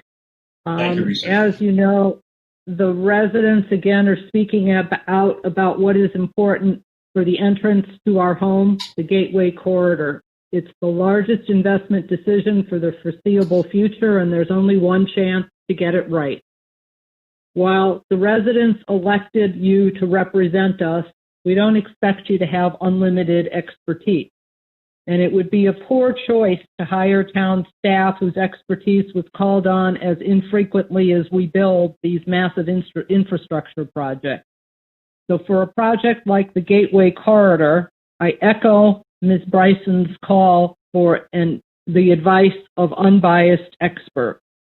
I think we all recognize that SCDOT can design and build safe and functional roads. After all, that's their expertise and they do it well. But nobody needs a peer review to prove it. Due to our community's character and values, standard road solutions may not apply. Therefore, we've been advocating for this independent consultant to ensure that our needs are reflected in the size, scope, and connectivity of our entrance. The bridges and roads must respect the human scale of how we live here and how we want to welcome our guests. Our visitors are coming to a place that doesn't merely want to get them quickly to their rental unit. We want them to learn about our story and appreciate who we are. We don't want the Rodman Sharp or any flyover bypassing neighborhoods and limiting business opportunities on 278. And we certainly don't need empty lanes of pavement when most hours of the day, the lanes we currently have are sufficient. This week's chamber workshop supports these ideas. It's projecting that Hilton Head tourism will have more multimodal mobility, resulting in fewer cars in their 10-year horizon, a trend which will likely expand for the 25-year life of this project. It's very clear both the business community and the residents don't believe that more pavement is needed. A group of us sent you that proposal for an independent consultant last Friday, and I won't reiterate those details, but we're asking you to hire an independent consultant now with the defined scope of work and public accountability. We need you to get the best advice possible so you can make a fully informed decision. The Gateway Corridor is a once-in-a-generation project, and you have only one vote to get it right. Thank you for your time. Thank you very much. Okay, moving on. Moving on to unfinished business. 11A, consideration of proposed emergency ordinance 20-20 face covering. For a motion? Move Second. for approval. Second. Discussion by members of the council. We're not out of the woods yet. No comment. I'm just ready to vote. Is everybody ready to vote? Does anybody have any comment? Okay, let's do the roll call for vote. Mr. Grant? Yes. I'm in favor. Mr. Hawkins? Yes. Ms. Ames? Yes. Ms. Becker? Yes. Mr. Lennox? Tom? You're muted, Tom. I want to acknowledge an awful lot of input from the community on this. A lot were on both sides. I think the appropriate vote is yes in the interest of public safety. Mr. Stanford? Yes, I vote yes. I vote yes too. It's 7-0, Mr. Riley. 11B, consideration of proposed emergency ordinance. This is for the virtual meetings. Motion? Move for approval. Second. Mr. Stanford. Any discussion on this? Being all virtual now, we have the vote. Mr. Grant? I'm in favor. Mr. Hawkins? Yes. Ms. Beckett? Yes. Did I say Mr. Ames? I'm sorry. No. Yes. Yes. Mr. Lennox? Yes. Mr. Stanford? Yes. Myself, it's 7-0, Mr. Riley. 11C deals with the general amendment set for the LMO. Motion, Bill? Move for approval. Mr. Glenn? Second. Any discussion on 11C? Okay. I have a question. I'm sorry, Tammy? I just have a question. Sure. As I recall, when we went through the first reading of these ordinances, there was an issue with regard that we pulled out and amended and voted on it with regard to the HVACs in the setback area. Is that understood that that's what we are? Do we need to separate it again? How does that work? Let me call on Terry Lewis to touch on that. Terry, you there? Yes. Yes, I'm here. So what we did was, as a result of first reading, we removed the item related to HVAC units in the setback from the ordinance. So it's not allowing them in the setback is not part of what's before you today. Our plan is to come back with an amendment in the near future that specifically precludes them from being allowed in the setback area. Right. So understanding that, and I see your memo from August 5th. I think, and correct me if I'm wrong, but I thought when we took a vote on a first reading, it was the consensus. I think it was a 7-0 vote, if I recall. I might be wrong. That the consensus of the town council was that we did not want to have HVACs within that 5-foot setback. And so that's the way we voted. And from what I see with the memo is that staff has made what seems to me a different decision, that they're operating under their own determination, until that LMO that you've mentioned, Terry, comes forth that would specifically preclude them from being in the setback. So effectively, our decision on our first vote becomes null, right? Or am I missing something? Well, no. So staff made that determination, and by staff, I mean myself as the LMO official, made that determination back in 2019 about the HVAC units being allowed in the setback area. And that's why we had taken forward an amendment to go ahead and formalize that in the LMO. So with town council voting to take that out of the code at first reading, it doesn't change that determination. What it does was let me know that I need to come back with a separate amendment to specifically preclude them from being in there in the setback area. Now, our current position, as you can see in that memo, is to try to encourage them to be located outside of the setback wherever possible, unless it's just the lot is irregularly shaped or the house design precludes it from being located outside of the setback.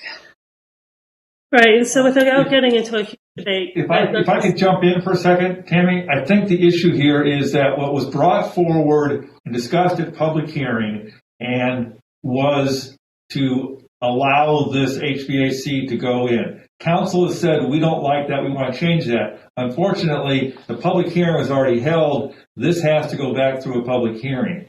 Without backing up everything and starting over the public hearing, I'm trying to move these, which are generally supported, forward, and I will come back with that. But even though council wants to do that, I still have to go back and have the public hearing, and that's why we're trying to handle it in the way Terry's trying to handle it, because it wasn't under a public hearing, so I can't process that change until I have that public hearing.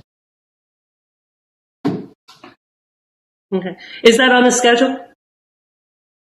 And where does that go? Does that go back to LMO committee? Does that go to planning committee? It goes back to the whole process.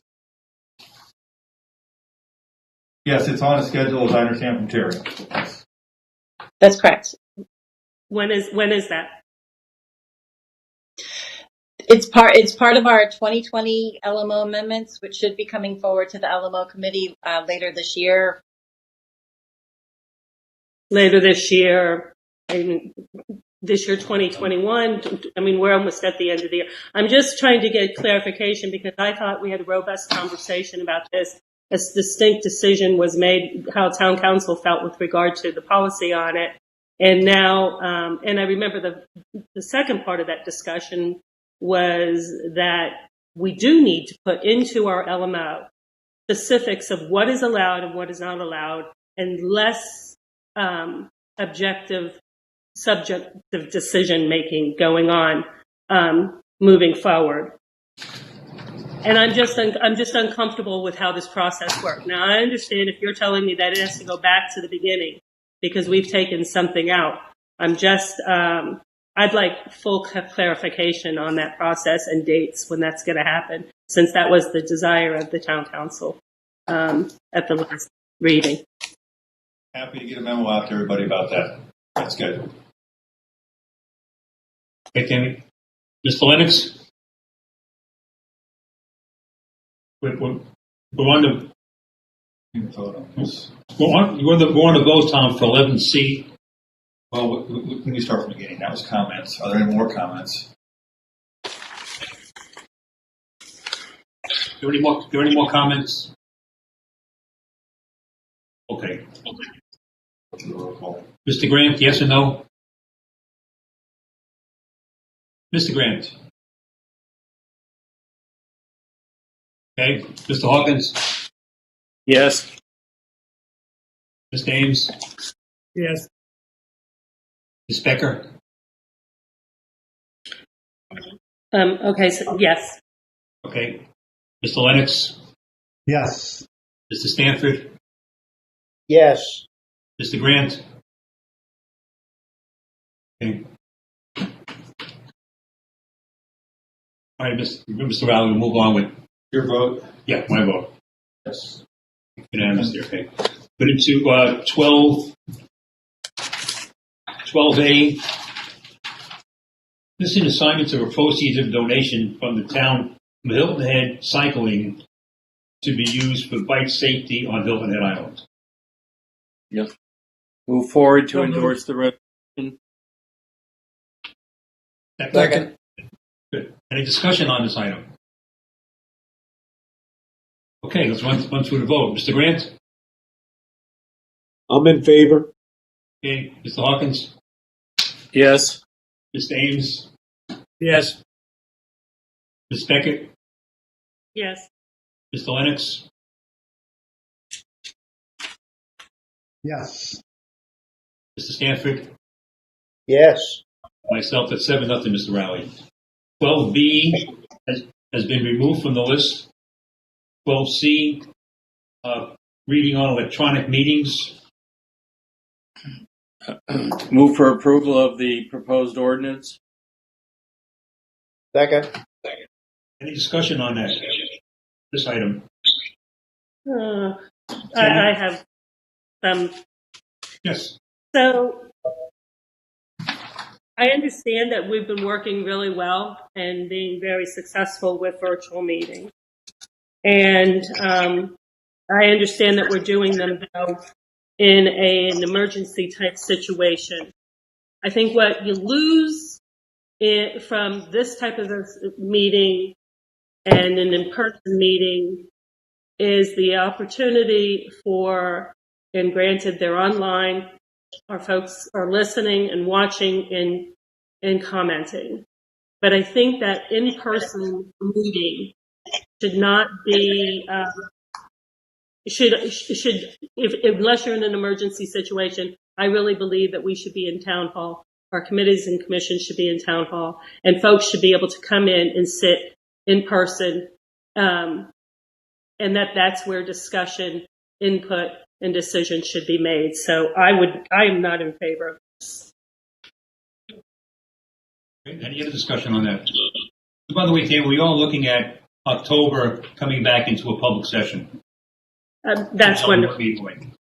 That's wonderful. And I get we're in an emergency, and this is great. Yeah. I mean, I'm not taking anything away from it, but the best scenario is the other.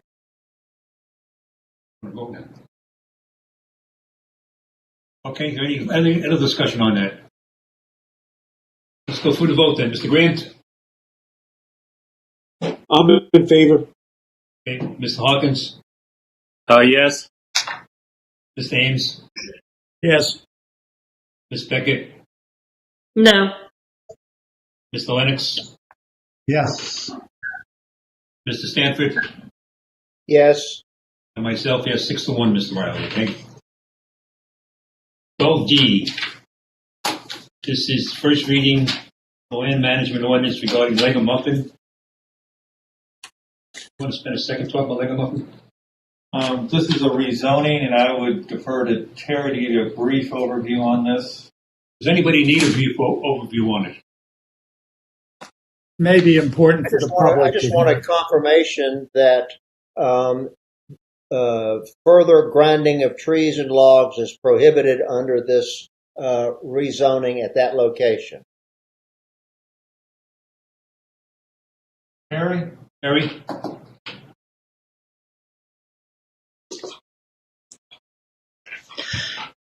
Yes. Under this zoning map amendment, further grinding of trees and logs would be prohibited at this location. Thank you. Is this location one location or two locations? Two parcels? Two parcels. I believe it's one parcel. Nicole Dixon is our project manager on this. If you have specific questions, she can also answer those as well. Nicole, are these one or two parcels? It's one parcel. It's one parcel. Okay. Mr. Mayor, may I? Yes, please.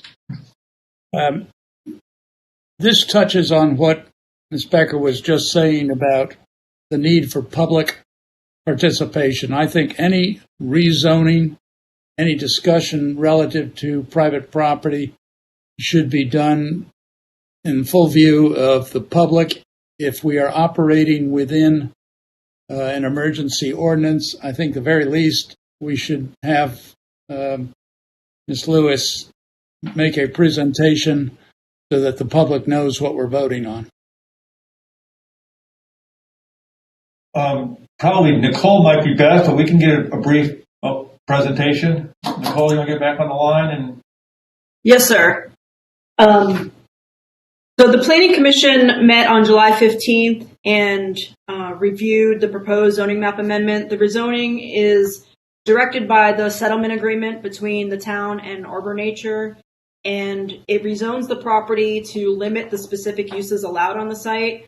And what would be allowed would be the wholesale landscape nursery and landscape contractor's office with outdoor storage at 6,000 square feet per net acre, without any grinding or logging activity, or alternatively residential use at 8 units per net acre for the entire site. So the grinding and logging activity is no longer allowed at the Lega Mutton site and has been moved since early June. Again, this was at the direction of the settlement agreement, and I'm available for any questions if you have any. Thank you, Nicole. I appreciate that. You're welcome. Mr. Stanford? Yes. Have there been any public comments on this, particularly any comments in opposition to this rezoning application? I have not received any opposition to the application. I've received several phone calls with questions, but no opposition. Thank you. Okay, now we're back to a motion. Bill? Mr. Mayor, do we have to read the entire title for legal purposes, or is this adequate? No, Curtis has confirmed that we do not. It's in writing. If you'd like us to, though, we can. Not if our counsel says we don't need to. Okay. Motion, Bill? Mr. Mayor, Yes, Chad. You're muted, Chet. that's because the moderator keeps stopping my video and stopping my audio. We're appreciative if they cut that out. I join everybody else, Mr. Mayor, in welcoming you back. You look great. Thank you. It's good to see you sitting there again. To address Mr. Stansford issues, this is a rezoning that is required by the settlement agreement that settled the Arbor Nature litigation. And we're fine with it. Mr. Stanford, just so you know, grinding has already stopped on the property because under the settlement agreement, Arbor Nature was required to stop grinding activities at Legamutton Road within 30 days after they got their development permit for the Summit Drive tract. So that's already stopped. I do want to go on the record, and this is along the lines of what Mr. Ames was talking about. The Planning Commission is the body that held the public hearing on this rezoning, and the public hearing is a legal requirement for a valid rezoning. As y'all know from letters I've written and from letters that Tom Taylor has written, I question the validity of a public hearing held in the context of an online meeting like this, where the general public doesn't have a meaningful opportunity to participate in what's going on. I just want to put that back on the record, and y'all do as you may, but I'm not sure that this rezoning is valid.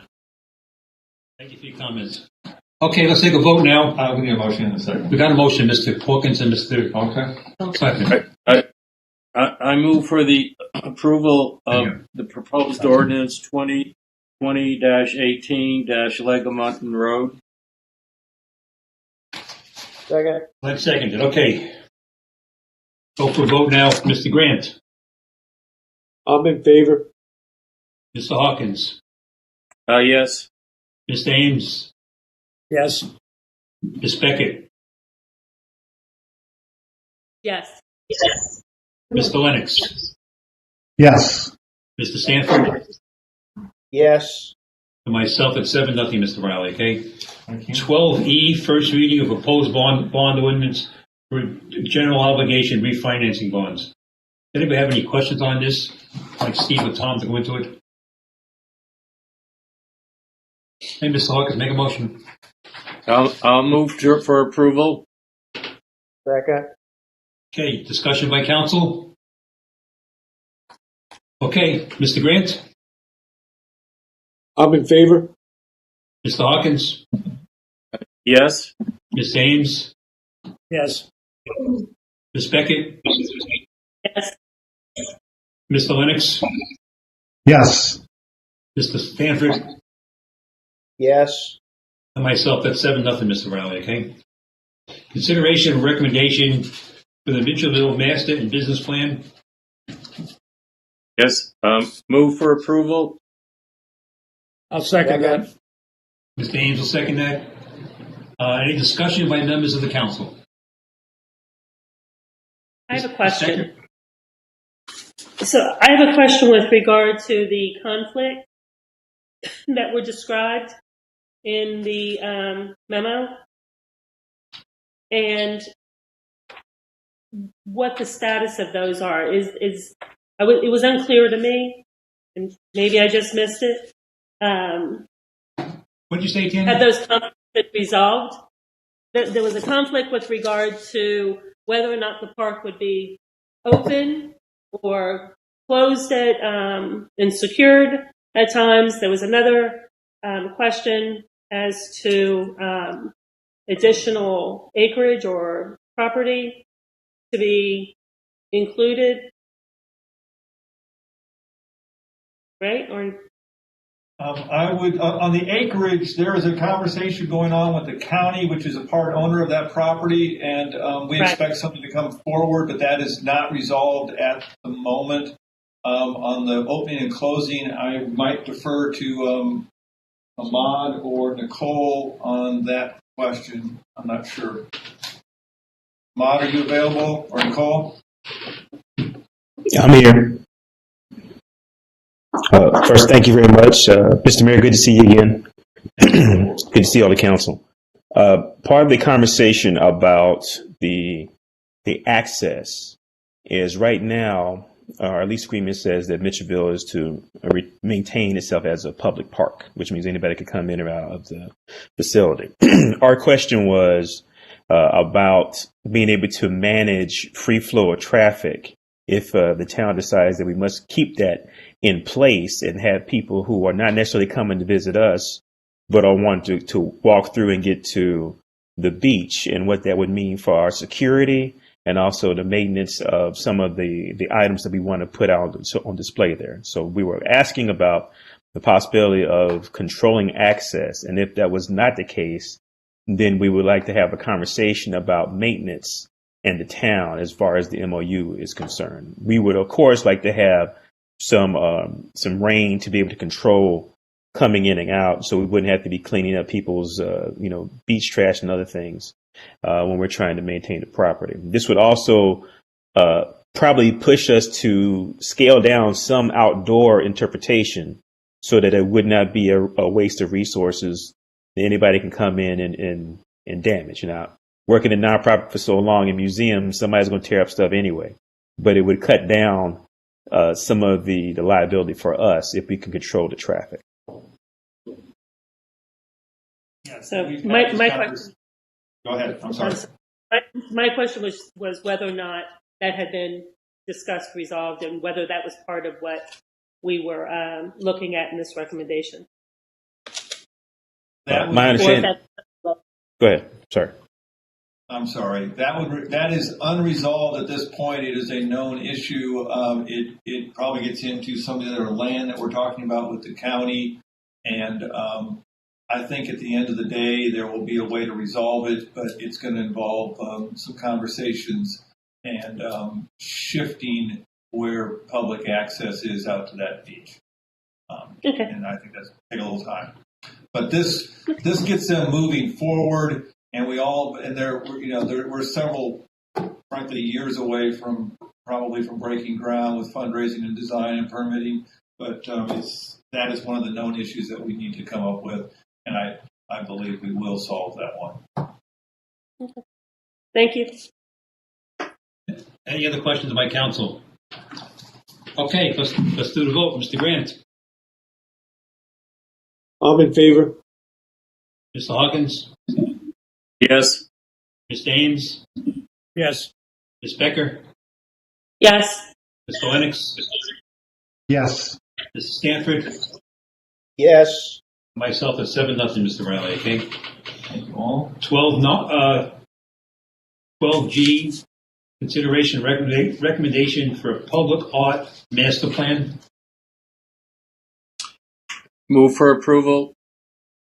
Second. Discussion. No discussion? Okay, take a vote. Mr. Grant? I'm in favor. Mr. Hawkins? Yes. Mr. Ames? Yes. Ms. Becker? Yes. Mr. Lennox? Yes. Mr. Stanford? Yes. Myself at 7-0, Mr. Riley, okay? Thank you all. Mr. Riley, do we have a need for an executive session? Yes, sir. I need an executive session for A, personnel matters, discussion of appointments of members to boards and commissions. B, land acquisition, discussion of negotiations incident to the proposed sale, lease, or purchase of property in the Stony area. land utilization, discussion, negotiations incident to propose sale, lease of property throughout the island, right-of-way acquisition, discussion related to proposed right-of-way in the Mitchellville Lane area, contractual matters, discussion, negotiations, incident to proposed contractual arrangements with Beaufort County. Move we go into Motion, executive for the reasons set forth by the town manager. Second. Second. Okay, we'll be a couple minutes before we switch over. We need a vote. We need a vote. Sorry, vote. Mr. Grant? Mr. Hawkins? Yes. Ms. Lennox?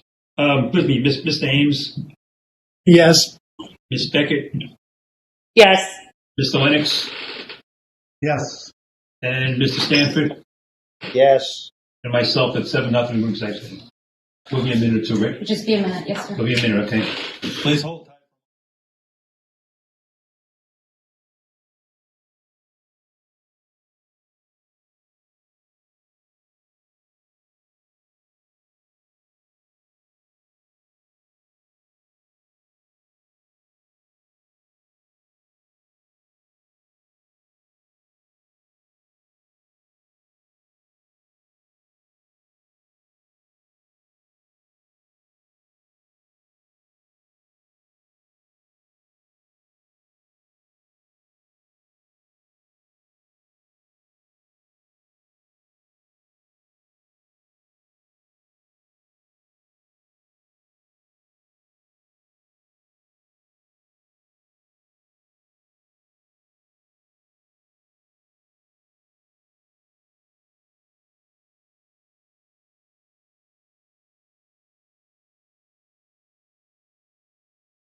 Okay, you have items to report, and Mr. Hawkins, would you like to go with the first items? Sure. I move that the town council authorize the mayor and town manager to execute and deliver a contract in between the town of Hilton Head Island, South Carolina, and Fairfield Square Hilton Head LLC for the purpose and sale of 1.93 acres, more or less, on U.S. Highway 278, and that the mayor and the town manager be authorized to take such other and further actions as may be necessary to complete the transaction described in the contract. Do I have a second? Mr. Stanford, is there any discussion? I'll call the roll. Mr. Grant? I'm in favor. Mr. Hawkins? Yes. Mr. Ames? Yes. Ms. Becker? Yes. Mr. Lennox? Yes. Mr. Stanford? Yes. And myself at 7-0, Mr. Riley. Mr. Grant, do you ever? Oh, no, we have Bill has more. Yeah. If I, Yeah, yeah, I have more, Mr. Mayor. I move that the town council authorize the mayor and town manager to execute and deliver a contract by and between the town of Hilton Head Island, South Carolina, and Edward H. Williams, trustee of the Edward N. Williams Revocable Trust, for the purchase and sale of 2.65 acres, more or less, on U.S. Highway 278, and to take such other and further actions as may be necessary to complete the transaction described in the contract. Second. any discussion? Yes, go ahead. Okay. Roll call, Mr. Grant? I'm in favor. Mr. Hawkins? Yes. Mr. Ames? Yes. Ms. Beckett? Yes. Mr. Lennox? Yes. Mr. Stanford? Yes. And myself at 7-0, Mr. Riley. And one more, Bill? Yes. I move that the town of Hilton Head Island, South Carolina, be authorized to take all steps required under the authority of South Carolina Code 28-2-10 as of 2020 to acquire the right of way for the public use of a public road identified as Mitchellville Lane, including an action for condemnation of the right of way. I have a second. Any discussion? Have a vote. Mr. Grant? I'm in favor. Mr. Hawkins? Yes. Mr. Ames? Yes. Ms. Becker? No. Mr. Lennox?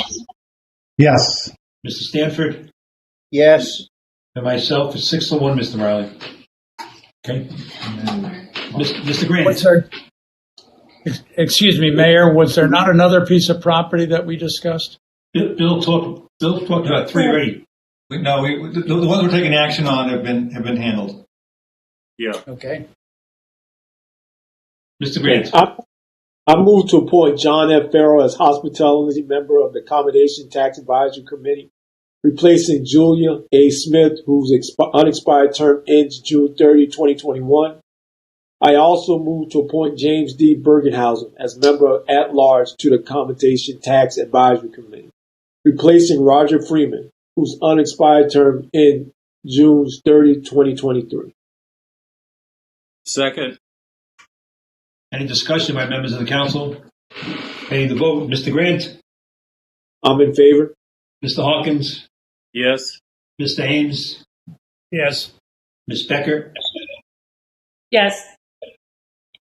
Mr. Lennox? Yes. Mr. Stanford? Yes. And myself at 7-0, Mr. Riley. Motion to adjourn. Motion to adjourn. If with no other business to be taken tonight, I thank you all very much for your time. Have a motion to adjourn, Bill? Move for adjournment. Second, Mr. Stanford. All in favor, raise your right hand. Thank you very much. Have a good evening. Good evening.